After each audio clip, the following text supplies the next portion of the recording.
tried to keep him on the medication, but he just decided he wasn't going to take it. After that, he said, you know what, I don't need to come talk to somebody to get better. I said, okay, but I don't suggest you do that. And I called him, tried to stay on top of him, but his brother called me and said, so-and-so died. Killed him, you know, he took pills, but killed himself. So I was a hard one to get by. Still is. This is gonna hurt. It's time for the Suffering Podcast. It was a better way of life, or it was just a different way of life? No, it wasn't a better way of life. I don't think. I mean, I wouldn't seek that to be my better part of life. Or you think it was just kids being kids? It was just young people having a good time, you know. They had clear heads. They were releasing too. You know, the releasing. There was a lot of stress. Exactly, there was a lot of stress growing up. Then the war, that was pretty contagious. What went on because of that. You had that group that supported it, and then you had the group that didn't support it. So it was kind of divided. It was divided. Yeah. So the funny thing is the more things change, the more they stay the same. Pretty much. Yeah, isn't that something? Yeah. Everybody thinks, because I hear that from older generations to younger generations, oh, we never did that stuff. And if you think really hard, yeah, you did. Yeah, you did. History repeats itself. Yeah, you did. So too often. Well, they did different things, but they did the same shit way back when, in the 1920s, when they used to have these marathon dances. They used to put, they made Coca-Cola with cocaine. Yeah. Mm-hmm. And if you put an aspirin in it, it kind of gave you a buzz. So that's what they used to do with these marathon dances. They would drink their Coca-Cola with the cocaine in it, and Drew, get some Coca-Cola in the studio, please. They probably put a couple more things of, who knows? But that's what happened. They came out with the movie Reefer Madness in the 1930s. Mm-hmm. And then there was the Marijuana Tax Act of 1938, which made marijuana a very, very illegal thing. However, there was a lot of political stuff behind that because William Randolph. Here's the story I heard: William Randolph Hearst owned all the paper companies. Hemp was a front runner for the replacement of paper, and so he put a smear campaign on marijuana in order to squash that business. That was the Marijuana Stamp Tax Act. Yeah, 1938. Wasn't that it? Yeah. So I know my history a little bit. So you get out of Woodstock. How do you return to somewhat normal life after Woodstock? Well, we did a lot of crazy shit when we were young, and that didn't affect your life later on. So Woodstock wasn't Woodstock wasn't the craziest that you've been to. Well, I would say it was. Yes, absolutely. And then after the concert was over, there's a river that runs right along the road. Everybody, and it was 90 some odd degrees. Everybody got naked and went in the river. You had 1,000 people minimum in the water swimming around naked. It was crazy. It was crazy. So you when you were out of college at this point, were you practicing? No. I was in grad school. Grad school for what? My PhD. And was it also Villanova? No, that was my master's. No. Where'd you go? I went to University of Woodstock. I got a government fellowship, and I had to go to Kane University for my master's in psych. And after that, I went to Villanova. No, I went to Villanova first. Sorry. And that's when I got my BA in psych. Then I went there, got an MA. Then I went to the New School for Social Research in New York City, got a master's in personality psychology.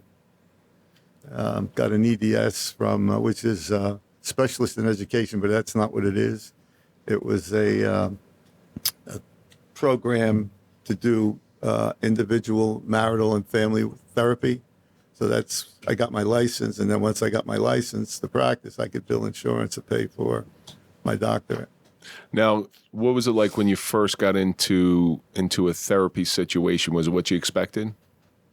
Because I'm sure you had to go through your clinical, so you sort of got a taste. Yeah, you have a practicum you have to do. Yeah. And you have to get so many hours. before you can even sit for the license. So how does that work? Is that like a barber college where they give cheaper haircuts? So you go at a reduced rate, or you have to do it for free? No, you do it for nothing. Really? Oh yeah. So people who can't afford therapy, so you must have got some really, really messed up Well, yeah. situations. Well, and I got a lot of people from court referrals. You know, families get referred to court. The kids have problems. I used to run a group in Montclair High School. They had the 9 most incorrigibles in the school and said, would you come here and have a group with them? And I used to do that every Tuesday. And That was just that I did on my own. But now, when you were doing this marriage therapy or couples therapy, were you married at that point also? No. I was divorced. Well, you were married at one point then. yeah. So And then he went to Woodstock, and then the divorce All right, happened. now let's get this straight, right? Woodstock was before that. Let's get this straight. Couple's married and they're having some problems, right? So they go to a marriage therapist who's divorced. What kind of advice could you give? Don't do what I do. Leave the bitch. What kind of feeling did you get the first time you sat in a therapy situation? Uncomfortable. Yeah. Explain that one. I was worried about what I was going to say, what I was going to do, but I had a practicum. I had, 900,000 hours Wow. that I had to complete. Did anything click while you're doing your practicum? Say, like, this is my path. Man, I'll give you. From day one. Because I went to college for teaching. I felt deeply moved to become a teacher. Right. And then when I became a teacher, I was like, I don't think I want to I don't want to be a teacher. I thought it was very powerful that you could turn somebody's life around. And then I went back and used to think about what Voltaire said. So, to get somebody back to health is as noble as to create. I mean, that's very powerful to me. And that's really what led you down this road of helping others. Pretty much. Yeah. So I would say. So how there had to be some cases, some older cases, and obviously there's HIPAA things, so please don't give too much detail, that really affected you. You're a human being. And that's my curiosity about the world of therapy is therapists are human, and they listen to some of the most awful things that you could possibly hear, and then you have to digest that stuff and somehow dole out some sort of treatment plan for them where you're just like, what the fuck is going on here? A suicide. In front of you? No. One of your clients? Yes. Was a young man. His father was capo, big time. And he didn't understand why he had to take medication to feel better. Did not understand why I have to go to the gym to keep in good shape. And I tried to keep him on the medication, but he just decided he wasn't going to take it. After that, he said, I don't need to come talk to somebody to get better. I said, okay, but I don't suggest you do that. And I called him, tried to stay on top of him, but his brother called me and said so-and-so died. Killed him, he took pills, killed himself. So I was a hard one to get by. Still is. I'm sure. You feel like you let him down, or you feel like you lost him? Yeah, I do. I feel that every time a police officer gets killed, somebody I didn't get to. So. If you could have just made one more phone call. Yeah. That's where if I could have made one more phone call, if I wasn't, I had to go grocery shopping. Yep. Well, life is coulda, shoulda, wouldas. Yeah. Yeah, pretty much. Yeah. That's really what it comes down to. It's a very it's difficult at times, but it's very really it's in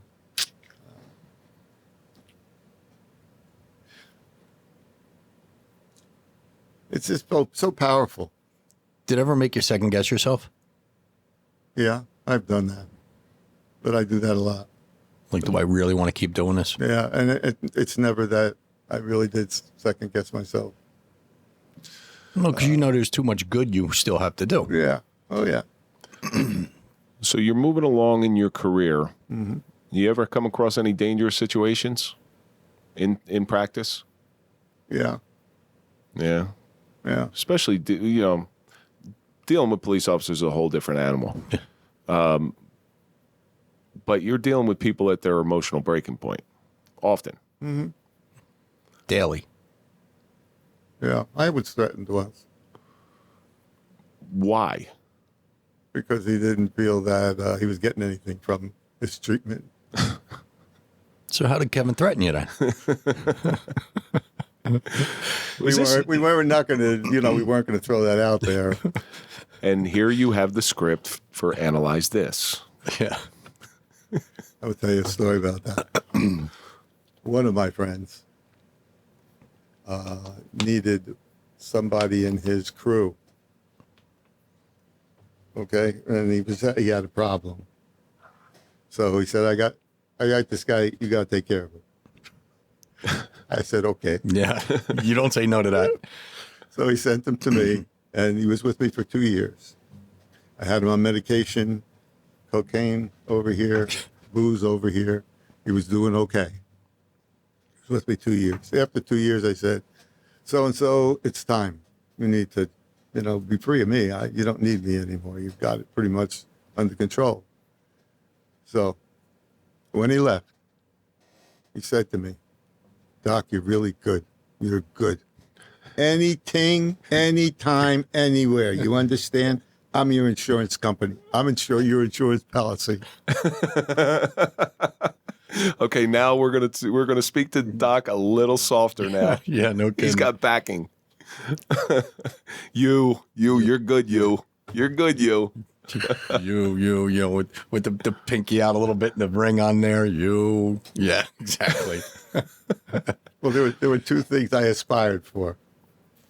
They were on my there were a few things on my bucket list, but one was a solid gold Rolex, which I have.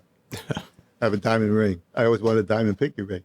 So when my mother passed away, God rest her soul, I took her ring and I made a ring for myself, so she's always with me. Is that why we have to kiss the ring when we come into? Yeah, but you're not supposed to say that. Well, I knew something was up when I had to burn a saint in my hand and move it side to side. Wait a minute. We're going to take our shoes off at the door. How about when I gave you the 45? Yeah, I was going to bring that up. All right, so I was going to say dangerous situations. I wanted to see his reaction to it. It was very important to me. I want to talk about that a little bit later because that was a very, very impactful moment in my life. It was both horrifying, terrifying, depressing. There's a lot that goes into it, and helpful.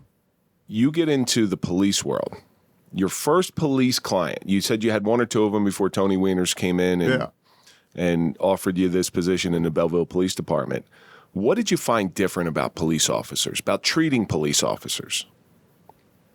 I didn't have to wear a shirt and tie, and I could say fuck. Yeah. That might be the best answer I ever heard in my life. But did you find them easier or more difficult to talk to? Because in many ways we're easier to talk to, but in a lot of ways we're really difficult. You know this to be a fact. When a cop trusts you, you can do whatever you want. Pretty much. Yeah. And that's really how you get success in the business working with cops. Well, but it's building up that trust too. So like the first time the cop comes in there. And you'll excuse me, but cops are like washerwomen with balls. Okay? So they chatter. And that's been my success. 20 years, yeah. Well, you become the guy. Every cop has the guy.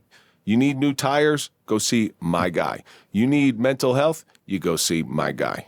Right. And that's what I try to explain to people when they're marketing specifically to police officers. Mm-hmm. We've had some sponsors here, and the reason they come in and they want to market to police officers. Well, you need to become the guy, a guy they can trust that it's not going to screw them, that's not going to take their money, that's going to do the job that they're getting paid to do, and they're going to do it proficiently and do it well.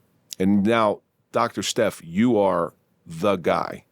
So you get involved in this police work, and you are the police guy. I mean, you're the cop doc. That's pretty much. We used to call you something different, but but what we're going to do, Doc, is we're coming to the end of this. I want to break this up into two parts because your story, the second part of this, relates to Mike and I in such a way, because we really didn't even touch the impact that you've had on us. And I want to get into that in the second part of this episode, because I don't think you realize what you've done for him and I and where you're sitting right now, which, you're in Pompton Plains, New Jersey. But this show, what we do right now, is all because of you. 100%. So we're going to ask you to come back next week, and we're going to record the second part of this. What day is it? What day is it? Wednesday. Next week. Next Wednesday? Wednesday. Don't worry, we'll make it work. We'll get you a chauffeur. Okay. And that's going to do it for this episode, part 1 of the Suffering of Cop Doc with Dr. Eugene Stefanelli. And let's think about all the stuff that we learned here. Respect and loyalty is taught. Restoring health is more important than creation. Power is turning somebody's life away, or turning somebody's life around, and become the guy. So that's going to do it for this episode. Don't forget to go to popple.com, put in the code TSP20 for 20% off your digital business card, and follow us on all social media. That's Instagram, Facebook, Twitter, LinkedIn, OnlyFans. Follow Mike at Mike_Failace. Follow me at Real Kevin Donaldson. And, of course, follow the Suffering Podcast. We will see you on the next episode.